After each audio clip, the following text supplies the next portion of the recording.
پھر میں آپ کو دانشمند آدمی نہیں کہوں گا، محمود بن احمد نے کہا۔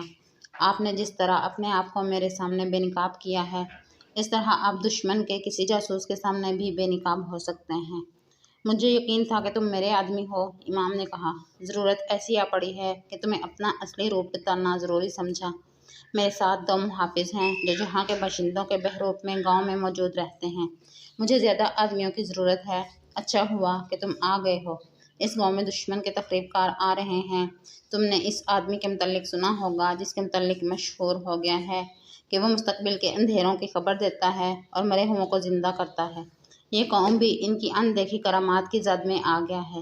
میں نے گاؤں والوں کو شروع میں بتایا تھا کہ یہ سب جھوٹ ہے اور لاشوں میں کوئی انسان جان نہیں ڈال سکتا، مگر اس کی شہرت کا جادو اتنا سخت ہے کہ لوگ میرے خلاف ہونے لگے ہیں۔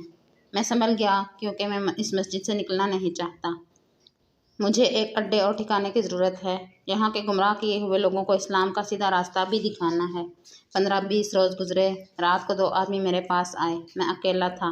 ان دونوں کے چہروں پر نقاب تھے۔ انہوں نے مجھے دھمکی دی کہ میں یہاں سے چلا جاؤں۔ میں نے انہیں کہا کہ میرا اور کوئی ٹھکانہ نہیں۔ انہوں نے کہا کہ اگر یہاں رہنا چاہتے ہو تو درس بند کر دو اور اس کی باتیں کرو جو آسمان سے آیا ہے اور خدا کا سچا مذہب لایا ہے۔ میں ان دونوں کا مقابلہ کر سکتا تھا۔ ہتھیار میں اپنے پاس رکھتا ہوں، لیکن میں لڑ کر قتل کر کے یا قتل ہو کر اپنا فرض پورا نہیں کر سکتا تھا۔ میں نے عقل سے کام لیا اور انہیں یہ تاثر دیا کہ آج سے وہ مجھے اپنا آدمی سمجھیں۔ انہوں نے کہا کہ اگر وہ ان کی باتوں پر عمل کرے گا تو اسے ایک انعام یہ ملے گا کہ اسے قتل نہیں کیا جائے گا اور دوسرا یہ انعام ملے گا کہ اسے اشرفیاں دی جائیں گی۔ پھر آپ نے اپنے وعظ اور خطبے کا رنگ بدل دیا ہے؟ محمود نے پوچھا۔ کسی حد تک، امام نے جواب دیا۔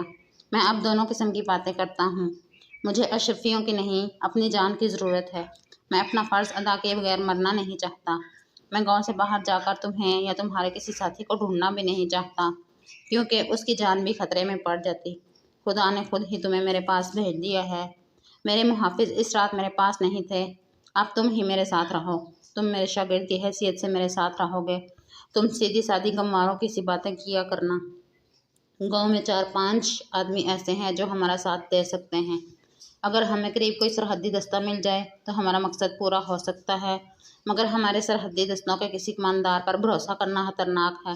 دشمن نے اشرفیوں اور عورتوں سے انہیں اپنے ساتھ ملا لیا ہے۔ وہ تنخواہ ہمارے خزانے سے لیتے اور کام دشمن کا کرتے ہیں۔ محمود بن احمد اس کے پاس رک گیا۔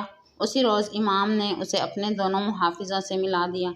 شام کو جب سعدیہ مسجد میں امام کے لیے کھانا لے کر آئی تو محمود کو دیکھ کر ٹھٹک گئی اور مسکرائی۔ محمود نے کہا، میرے لیے کھانا نہیں لاؤ گی؟ سعدیہ کھانا امام کے حجرے میں رکھ کر دوڑتی گئی اور روٹی کے ساتھ ایک پیالے میں بکریوں کا دودھ بھی لے آئی۔ وہ چلی گئی تو امام نے محمود سے کہا کہ یہ علاقے کی سب سے زیادہ خوبصورت لڑکی ہے، ذہین بھی ہے اور کم عمر بھی۔ اس کا سودا ہو رہا ہے۔ سودا یا شادی؟ سودا، امام نے کہا۔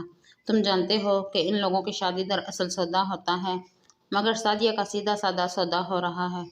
ہمیں اس کے متعلق پریشان نہیں ہونا چاہیے تھا، مگر خریدار مشکوک لوگ ہیں۔ وہ یہاں کے رہنے والے نہیں۔ یہ وہی لوگ معلوم ہوتے ہیں جو مجھے دھمکی دے کر گئے ہیں۔ تم اچھی طرح سمجھ سکتے ہو کہ وہ اس لڑکی کو اپنے رنگ میں رنگ کر ہمارے خلاف استعمال کریں گے۔ اس لیے اسے بچانا ضروری ہے، اور اس لیے بھی اسے بچانا ضروری ہے کہ یہ لڑکی مسلمان ہے۔ ہمیں سلطنت کے ساتھ ساتھ سلطنت کی بچیوں کی عصمت کی حفاظت بھی کرنی ہے۔ مجھے امید ہے کہ یہ سودا نہیں ہو سکے گا۔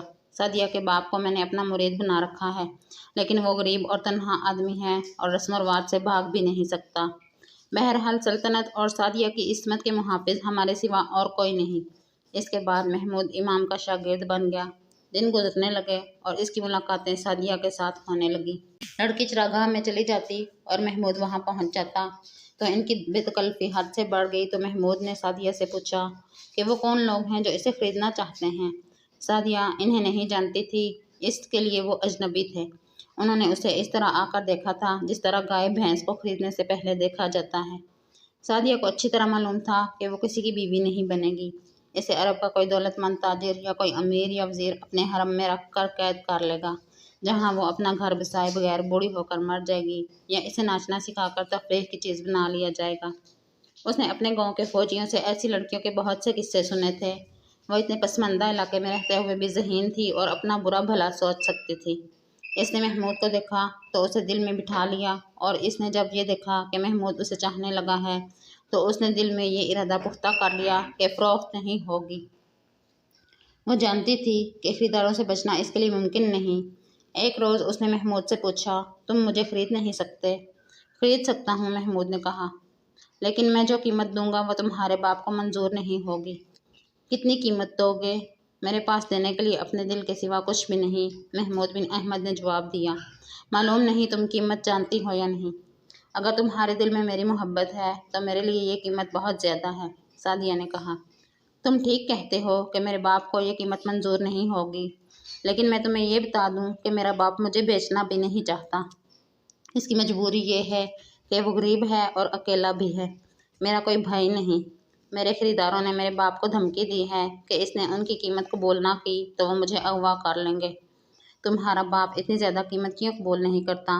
محمود نے پوچھا۔ لڑکیوں کو بیچنے کا تو یہاں رواج ہے۔ باپ کہتا ہے کہ وہ لوگ مسلمان نہیں لگتے، سعدیہ نے کہا۔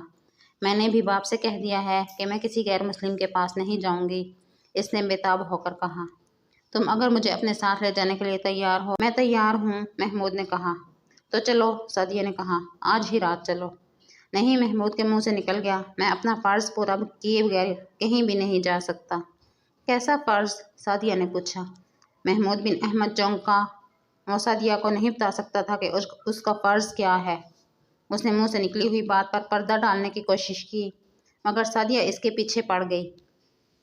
محمود کو اچانک یاد آ گیا۔ اس نے کہا کہ میں امام سے مذہبی تعلیم لینے آیا ہوں، اس کی تکمیل کے بغیر میں کہیں نہیں جاؤں گا۔ اس وقت تک مجھے معلوم نہیں کہاں پہنچا دیا جائے گا، سعدیہ نے کہا۔ محمود فرض کو ایک لڑکی پر قربان کرنے پر آمادہ نہ ہو سکا۔ اس کے دل میں یہ شک بھی پیدا ہوا کہ یہ لڑکی دشمن کی جاسوس بھی ہو سکتی ہے، جسے اسے بیکار کرنے کے لیے استعمال کیا جا رہا ہے۔ لہٰذا اس نے سعدیہ کے متعلق چھان بین کرنا ضروری سمجھا۔